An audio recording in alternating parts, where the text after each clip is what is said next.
ಗೃಹ ಸಚಿವರ ಪರಮೇಶ್ವರ್ ಹೇಳಿಕೆಗೆ ವಿಪಕ್ಷಗಳು ಒಪ್ಪುತ್ತಾ ಇಲ್ಲ. ಎಸ್ಐಟಿ ರಚನೆಗೆ ಸಿಎಂ ಮೇಲೆ ಒತ್ತಡ ಹೇರಿದ್ದಾರೆ ನಗರ ನಕ್ಸಲರು. ಅವರು ಯಾರು ಅಂತ ಪ್ರಶ್ನೆಯನ್ನ ಕೇಳ್ತಾ ಇದ್ದಾರೆ. ಡಿಕೆ ಹೇಳಿದಂತೆ ಷಡ್ಯಂತ್ರ ಮಾಡಿದ್ಯಾರು? ಬಿಜೆಪಿಯವರು ಎತ್ತಾ ಇರುವಂತ ಪ್ರಶ್ನೆ. ಸರ್ಕಾರಕ್ಕೆ ಪ್ರಶ್ನೆಯ ಮೇಲೆ ಪ್ರಶ್ನೆಯನ್ನ ಹಾಕಿ ವಿಪಕ್ಷಗಳು ಇಕ್ಕಟ್ಟಿಗೆ ಸಿಕ್ಕಿಸುವಂತ ಕೆಲಸವನ್ನ ಮಾಡ್ತಾ ಇದ್ದಾರೆ. ವಿಧಾನಸಭೆಯಲ್ಲಿ ಗದ್ದಲ ಕೋಲಾಹಲ ಜೋರಾಗಾಯಿತು. ಗೃಹ ಸಚಿವರ ಹೇಳಿಕೆಗೆ ವಿಪಕ್ಷಗಳು ಒಪ್ಪಲಿಲ್ಲ.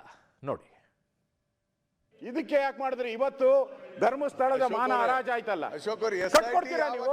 ಈ ಸರ್ಕಾರ ಕಟ್ಕೊಡ್ತೀರಾ ಹೇಳಿ? ಧರ್ಮಸ್ಥಳದ ಮಾನ ಹರಾಜ್ ಆಗಿದೆ, ಇವತ್ತು ಕಟ್ಕೊಡ್ತೀರಾ ನೀವು ಸರ್ಕಾರ? ಇದರಿಂದ ಯಾರಿದ್ದಾರೆ ನಮ್ಗೆ? ಇವನೆಲ್ಲ ಯಾರೋ ಇವನ್ ಬಿಟ್ಬಿಡಿ, ಇವನೆಲ್ಲ ಮುಖ್ಯ. ಇದರಿಂದ ಇರುವಂತ ಕುತಂತ್ರ ಯಾವುದು? ಇದರಿಂದ ಇರೋ ಕುತಂತ್ರ ಯಾವುದು? ಇದರಿಂದ ಇರೋ ಗ್ಯಾಂಗ್ ಯಾವುದು? ಅದು ಬೇಕು ನಮ್ಗೆ. ಇದರಿಂದ ಷಡ್ಯಂತ್ರ. ಈಗ ಡಿ ಕೆ ಶಿವಕುಮಾರ್ ಅವರು ಹೇಳಿದ್ದಾರೆ, ನಾನು ಅವ್ರಿಗೆ ಬೆಂಬಲ ಕೊಡ್ತೀನಿ. ಡಿ ಕೆ ಶಿವಕುಮಾರ್ ಅವರಿಗೆ ಡಿ ಕೆ ಶಿವಕುಮಾರ್ ಹೇಳಿದ್ದಾರೆ, ಬೆಂಬಲ ಕೊಡ್ತೀನಿ ನಾನು. ಷಡ್ಯಂತ್ರ ಇದೆ ಅಂತ ಅವರು ಷಡ್ಯಂತ್ರ ಯಾರು ಹೇಳ್ಬೇಕು? ಬಹಿರಂಗ ಡಿ ಕೆ ಶಿವಕುಮಾರ್ ಅವರು ಷಡ್ಯಂತ್ರನ ಬಹಿರಂಗಪಡಿಸಬೇಕು.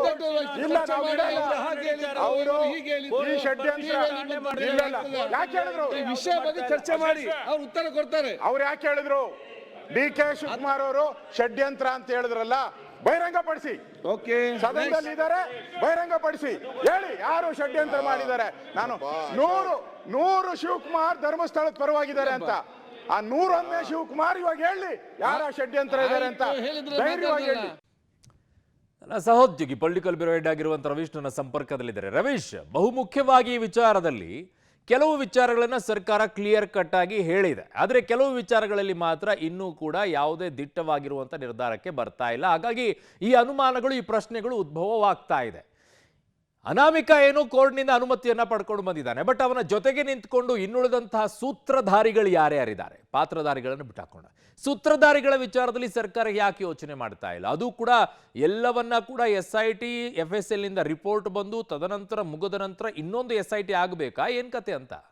ಅರುಣ್, ಖಂಡಿತವಾಗಿ ಕೂಡ ಎರಡು ರೀತಿಯ ಅನುಮಾನಗಳಿಗೆ ಇನ್ನೂ ಸರ್ಕಾರ ಕ್ಲಿಯರ್ ಆಗಿ ಆನ್ಸರ್ ಕೊಟ್ಟಿಲ್ಲ ಅನ್ನೋದೇ ಬಿಜೆಪಿ ಆರೋಪ. ಒಂದು, ಅವನು 164 ಹೇಳಿಕೆಯನ್ನು ಕೋರ್ಟ್ ಮುಂದೆ ಮಾಡಿದ್ದಾನೆ, ಜೊತೆಗೆ ಎಲ್ಲ ಒಂದು ಕಡೆ ವಿಟ್ನೆಸ್ ಪ್ರೊಟೆಕ್ಷನ್ ಆ್ಯಕ್ಟ್ ಅಡಿಯಲ್ಲಿ ಅವನು ರಕ್ಷಣೆಯನ್ನು ಪಡೆದುಕೊಂಡಿದ್ದಾನೆ, ಅದು ಒಂದು ಭಾಗ. ಆದರೆ ಅವನು ತಲೆಬುರುಡೆಯನ್ನು ಎಲ್ಲಿಂದ ತಂದಿದ್ದು, ಅವನಿಗೆ ಅನುಮತಿಯಿಂದಲೇ ಅವನ ತಲೆಬುರುಡೆಯನ್ನು ತರೋದಕ್ಕೆ ಸಾಧ್ಯ ಆಯ್ತಾ? ಇದ್ರ ಬಗ್ಗೆ ಯಾವ ರೀತಿ ತನಿಖೆ ನಡೀತಾ ಇದೆ, ಅದನ್ನು ನೀವು ಸರ್ಕಾರ ಹೇಳಬೇಕು ಅನ್ನೋದು ಒಂದು. ಇನ್ನೊಂದು, ಷಡ್ಯಂತ್ರ. ಈ ಷಡ್ಯಂತ್ರ ಭಾಗವನ್ನು ಸ್ವತಃ ಉಪಮುಖ್ಯಮಂತ್ರಿಗಳೇ ಈ ಸದನದಲ್ಲಿ ಒಂದು ರೀತಿಯಲ್ಲಿ ಪ್ರಸ್ತಾಪ ಮಾಡಿದ್ದಾರೆ. ಹಾಗಾಗಿ ಆ ಷಡ್ಯಂತ್ರದ ಭಾಗದ ಕೇಸ್ ಏನಾಯಿತು, ಅದ್ರ ಬಗ್ಗೆ ನೀವು ಯಾವ ರೀತಿಯ ತನಿಖೆಯನ್ನು ನಡೆಸ್ತಾ ಇದ್ದೀರಾ ಅಥವಾ ನಡೆಸ್ತಾ ಇಲ್ವಾ, ಇದಕ್ಕೆ ಉತ್ತರ ಕೊಡಿ ಅಂತ.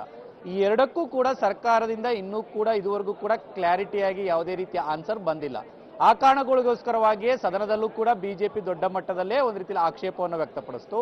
ಒಂದು ಹಂತಕ್ಕೆ ಇದೇ ಸುನಿಲ್ ಕುಮಾರ್ ಅವರು ಹೋಗಿ ನಿಮ್ಮ ಹೈಕಮಾಂಡ್ ಸೂಚನೆಯಂತೆ ನಡೆದುಕೊಳ್ತಾ ಇದ್ದೀರಾ, ಈ ಮುಸುಕುದಾರಿಯ ಜೊತೆ ಇನ್ನೆಷ್ಟು ಜನ ಮುಸುಕುದಾರಿಗಳಿದ್ದಾರೆ, ಜೊತೆಗೆ ಸರ್ಕಾರವು ಕೂಡ ಈ ಒಂದು ಅಪಪ್ರಚಾರದಲ್ಲಿ ಸೇರ್ಕೊಂಡಿದೆಯಾ ಅನ್ನೋ ಆರೋಪವನ್ನು ಕೂಡ ಮಾಡಿದಂತಹ ಸಂದರ್ಭದಲ್ಲಿ ಕಾಂಗ್ರೆಸ್ ವರ್ಸಸ್ ಬಿಜೆಪಿಯ ನಡುವೆ ಒಂದು ರೀತಿಯಲ್ಲಿ ಗದ್ದಲ ಏರ್ಪಟ್ಟಿತ್ತು, ಪರಸ್ಪರ ಮಾತಿನ ಚಕಮಕಿ ಕೂಡ ನಡೆದಿತ್ತು.